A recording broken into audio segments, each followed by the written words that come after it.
Selamat malam, salam sejahtera. Terima kasih karena bersama dengan saya di Nazilin Unity Channel. Ini keputusan terkini tidak resmi daripada pilihan raya kecil PRK Kuala Kubu Bahru. Setakat jam 7.33 malam ini, keputusan mendahului Pakatan Harapan dengan kemenangan yang cukup besar, majoriti yang cukup besar, melebihi 2,000. Hari ini, sekarang ini, dilaporkan PH mendahului kiraan undi awal polis dan tentera. Pengundian untuk PRK Kuala Kubu Bahru telah ditutup dan pengiraan undi sedang berjalan. Pilihan raya kecil ini menyaksikan pertembungan 4 penjuru antara calon PH, Pang Sok Tau, Khairul Azhari South Perikatan Nasional dan Hafiza Zainuddin PRM dan Nyau Ki Zen bebas. Tepat 7 malam sebentar tadi, menurut sumber DAP, peratus keluar mengundi hari ini dianggarkan sekitar 61,1% sahaja. Dengan peratusan keluar mengundi, pengundi Cina lebih tinggi daripada kadar keseluruhan, iaitu 63,9%. Sumber itu menyatakan peratus keluar mengundi untuk pengundi Melayu hanya 59,4%, manakala peratusan keluar mengundi pengundi India mencapai 56,4% dan peratusan keluar mengundi pengundi orang asli adalah 87,3%. Kuala Kubu Bahru adalah kawasan pilihan raya campuran dengan pengundi Melayu membentuk 49,3%, pengundi dan China 30,6%, India 17,9% dan lain-lain 2,1%. Di atas kertas, anggaran peratusan keluar mengundi nampaknya memihak kepada Pakatan Harapan yang mempunyai sokongan lebih kuat di kalangan bukan Melayu, manakala asas undi Perikatan Nasional adalah pengundi Melayu. Gerakan semalam menganggarkan sokongan Perikatan Nasional dalam kalangan pengundi Cina berada di bawah 5%. Pengundi bukan Melayu yang tidak berpuas hati dengan kerajaan nampaknya lebih cenderung untuk membantah dengan tidak mengundi dan bukannya mengalihkan undi mereka. Dengan kira-kira 15% undi telah dikira, keputusan tidak rasmi menunjukkan PH mendahului dengan selesa. Sehingga jam 7 malam, calon PH telah memperoleh lebih 3,000 undi, manakala PN ketinggalan dengan hanya 1,200 undi. Kedua-dua calon lain juga ketinggalan walaupun calon bebas kelihatan lebih baik sedikit berbanding calon PRM buat masa ini. Di Ampang Pecah Selangor, suasana bilik gerakan utama PH menjadi ceria setelah kiraan awal undi menunjukkan calon Pakatan Harapan PH Pang Sok Tau mengatasi calon-calon lain dengan majoriti yang agak selesa. Para penyokong PH yang mula berkumpul di sini bersorak setiap kali nama PH disebut dengan kiraan undi. Sehingga 6.50 petang, Pang mendahului lebih 1,300 undi, majoriti dikira secara tidak rasmi.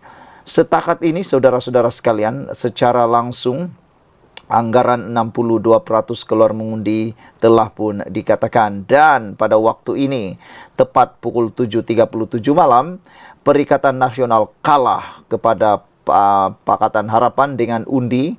Pakatan Harapan mendapat undi 8.232, manakala Perikatan Nasional hanya dapat 4.705 undi. Ini menunjukkan bahawa calon Pakatan Harapan sedang memenangi pilihan raya. Sekian dulu untuk kali ini, ikuti terus ulasan selepas ini. Salam sejahtera, terima kasih karena bersama dengan saya di Nazilin Unity Channel. Kita mulakan dengan ini pertama.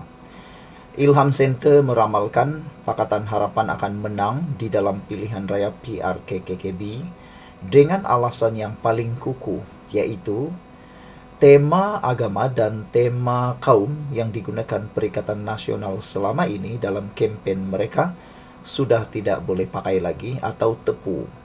Dan dengan kata lain, tema agama dan juga tema kaum yang sering dipakai juga oleh kempen PN telah kurang relevan atau tidak relevan di negeri Selangor, khususnya KKB, yang menyaksikan pecahan pengundi campuran yang besar.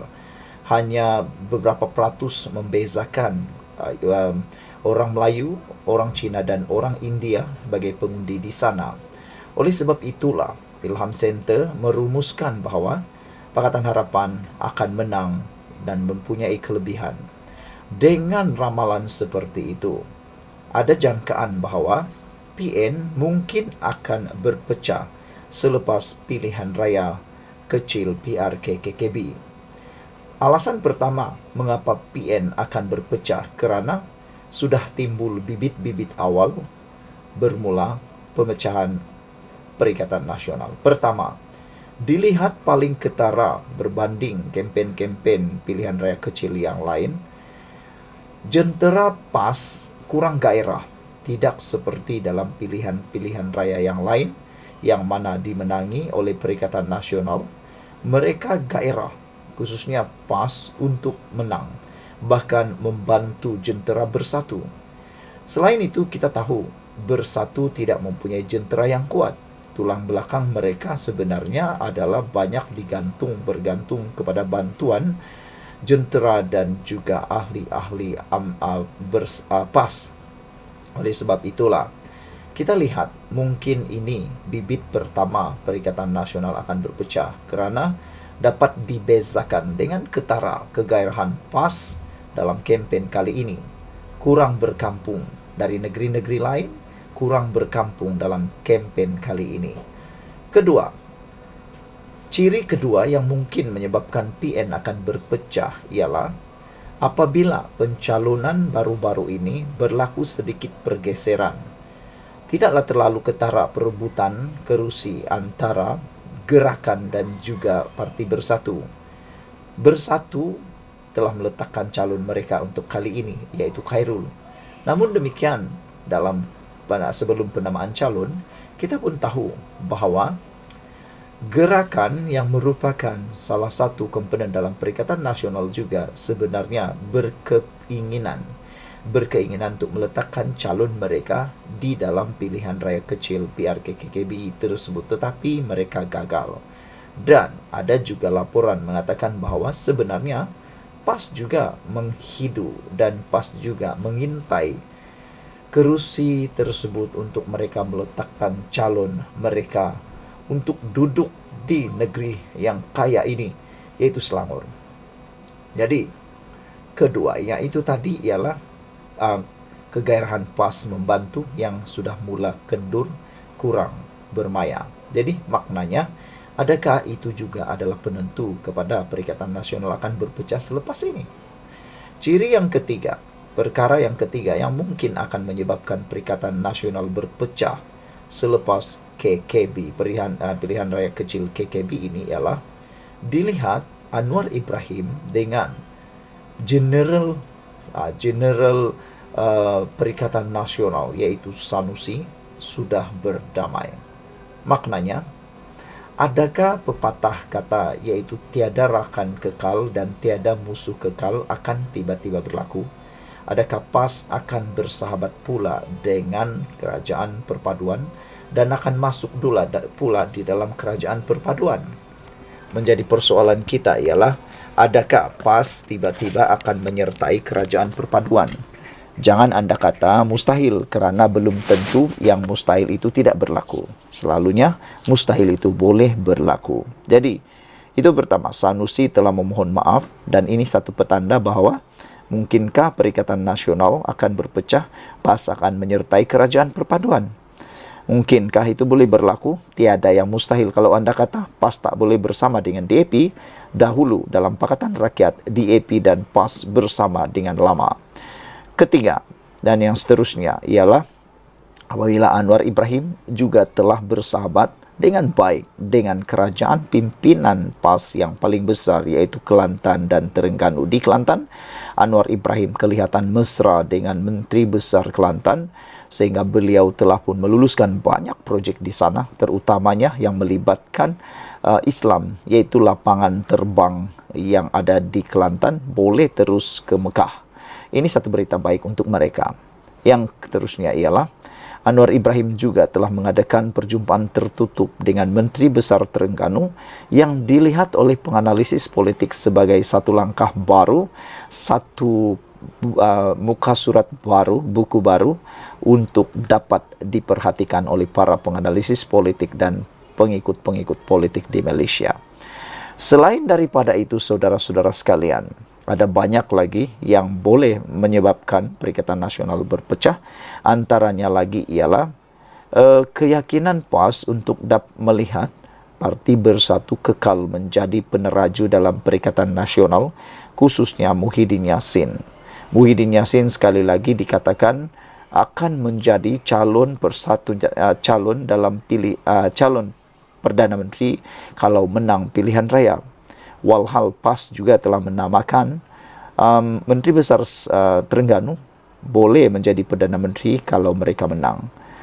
Jadi semua itu bertitik tolak daripada kegagalan Bersatu mengawal ahli parlimen mereka, sehingga 6 ahli parlimen Bersatu menyatakan sokongan kepada Anwar Ibrahim. Adakah dengan sokongan itu menunjukkan Bersatu hilang kawalan terhadap parti itu? Dan adakah itu juga telah membuatkan PAS melihat bahawa Bersatu sudah tidak mampu mengawal lagi parti tersebut? Sama-sama kita akan perhatikan mengenai kemelut antara PAS dan Bersatu ini. Kabarnya PAS berhasrat meletakkan calon juga di KKB, tetapi Bersatu tegas untuk meletakkan calon mereka. Padahal umum tahu Bersatu tiada jentera, tiada ahli seramai dan sehebat PAS. Dan ada juga mengatakan bahawa PAS adalah merupakan kenderaannya dan Bersatu sebenarnya hanyalah sebagai penumpang kepada PAS. Semalam dikatakan terbongkar kononnya di kumpulan WhatsApp PAS kawasan Hulu Selangor berang kerana calon Bersatu mendiamkan diri daripada menjawab isu pinjaman Along. Dari sumber yang lain turut memberitahu beberapa pimpinan sudah menunjukkan rasa tidak puas hati untuk terus mengikuti PAS, untuk mengikut Bersatu yang dianggap penumpang PAS dalam Perikatan Nasional.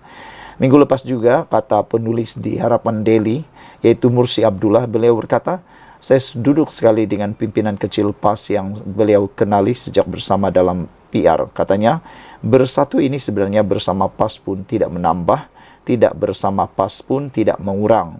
Saya pun tambah gula dan garam. Benar, tanpa PAS tiada satu pun kerusi Bersatu akan menang. Tanpa PAS siapalah Bersatu, kata beliau. Beliau yakin pimpinan Bersatu dapat menghidu PAS semakin dingin dengan mereka. Malah apa yang berlaku di KKB melihat keretakan berlaku di dalam Perikatan Nasional. Malang bertimpa-timpa buat Bersatu selepas 5 ahli parlimen Bersatu menyokong Perdana Menteri 10 yang membuat PAS berang. Kerusi Ishan diberikan kepada Bersatu terlepas begitu sahaja kepada Kerajaan Perpaduan, lebih membuat Bersatu tertekan pengaruh mereka di Sabah. Kehadiran Muhyiddin dan Hamzah kali ini tidak disambut Ketua Menteri Haji Jinor dan Masidi Manjun yang merupakan tulang belakang pengaruh Bersatu di Sabah. Di ruangan komen rata-rata rakyat Sabah mencemuh Bersatu dengan mengatakan no Bersatu, now kami JRS. Kini Bersatu hanya bergantung kepada Ronald Kiandi yang tidak mempunyai pengaruh di mata rakyat Sabah. Berdasarkan perkembangan semasa PRN tahun depan, Bersatu tidak akan dapat memenangi satu kerusi Dewan Undangan Negeri pun di Sabah. Malah pengaruh parti itu semakin lama dilihat semakin hilang terhakis. Tanpa kekuatan kuasa politik dan sumber keuangan, sangat sukar untuk Bersatu terus menguasai Sabah. Mereka dulu hebat kerana Muhyiddin ketika itu adalah Perdana Menteri. Sebagai pemerhati politik, setiap yang berlaku tidak berlaku tanpa sebab. Ia seperti daun bergoyang kerana ada angin. Sekian dulu untuk kali ini. Jangan lupa tinggalkan komen anda, tekan butang subscribe. Bye-bye.